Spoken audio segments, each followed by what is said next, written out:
ఈ 5 సంవత్సరాలు అయితే నా అంచనాకి బాగా సరిపెట్టుకొస్తున్నాడు పిల్లలకి వేసి డబ్బులు కానీ జగన్ తర్వాత భూముల మీద వేసి డబ్బులు కానీ తర్వాత 18,000 వేసే వాళ్ళకి కానీ తర్వాత ఈ ఆటో వాళ్ళకి కానీ ఇవన్నీ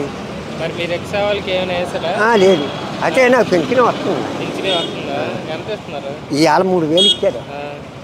నెక్స్ట్ ఇక్కడ నుంచి అనకాపల్లి నుండి ఎవరు గెలిచే అవకాశం ఉంది? ఏ పార్టీ ఎమ్మెల్యే అయ్యే అవకాశం? ఏమో మనకు తెలియదు బాబు. అవి బోల్డ్ కార్యక్రమం చేసి నాయకులు ఉంటారు కదా. అమ్మగారు అండి రండి. మీ పేరు? సత్యబాబు. మేము పక్క వైఎస్ఆర్ పార్టీ. మేము మా దగ్గర ద్వారా గెలిపించుకున్నాం.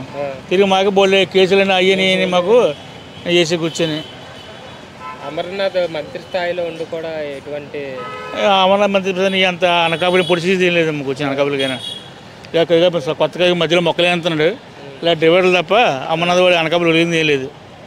అది అన్న మీ పేరు?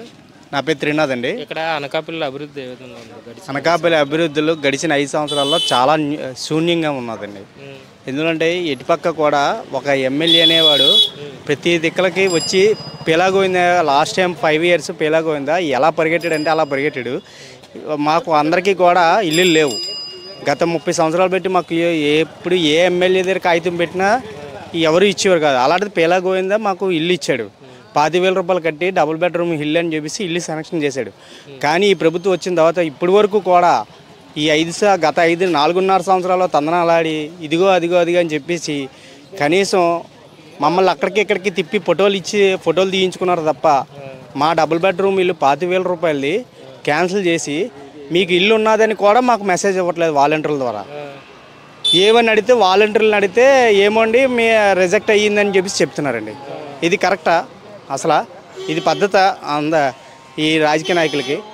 10,000 రూపాయలు కట్టిన వాళ్ళకి ఇల్లు లేవు. మరి గుడివాడ ఎమ్మెల్యే దగ్గరికి వెళ్ళలేదు మీరు? అమర్నాథ్ దగ్గరికి వెళ్ళాము. ఇప్పుడు సచివాలయం ఎందుకు పెట్టారండి? వాలంటీర్లు ఎందుకు పెట్టారండి? వాళ్ళు చుట్టూ గత 2.5 సంవత్సరాలు 10,000 రూపాయలు తిరిగామండి. మా అమ్మగారికి పట్టా ఇచ్చి మళ్ళీ ఆ పట్టా మీద ఫోటో తీసేసి ఆ పట్టా పట్టుకొని వెళ్ళిపోయారండి వాళ్ళు సచివాలయ ఉద్యోగస్తులు.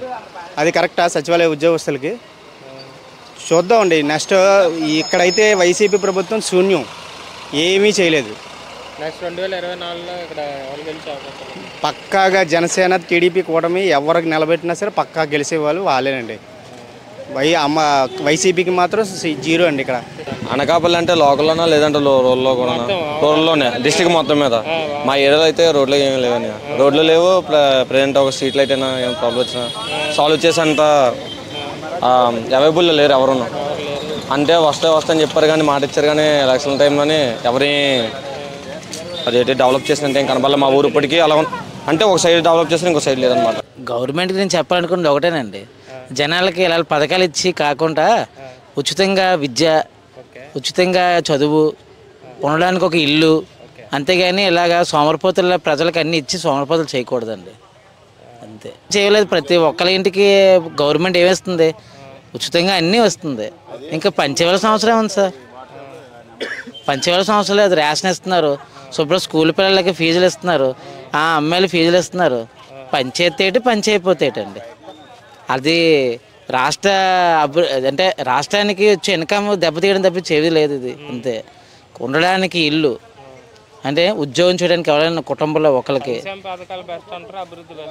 అభివృద్ధి బెస్ట్. కానీ సంక్షేమ పథకాల వల్ల రాష్ట్రం అభివృద్ధి ఎక్కడ ఉంటుంది సార్? రాష్ట్రం తాలూకా ఇన్కమ్ని తీసుకొచ్చి ప్రజల తాలూకా డబ్బులే తీసుకెళ్ళి రాష్ట్రానికి పెడుతున్నారు. రాష్ట్రం ఏం చేస్తుంటే ప్రజలకేమో ఉచితంగా పెడుతుంది. అంతే.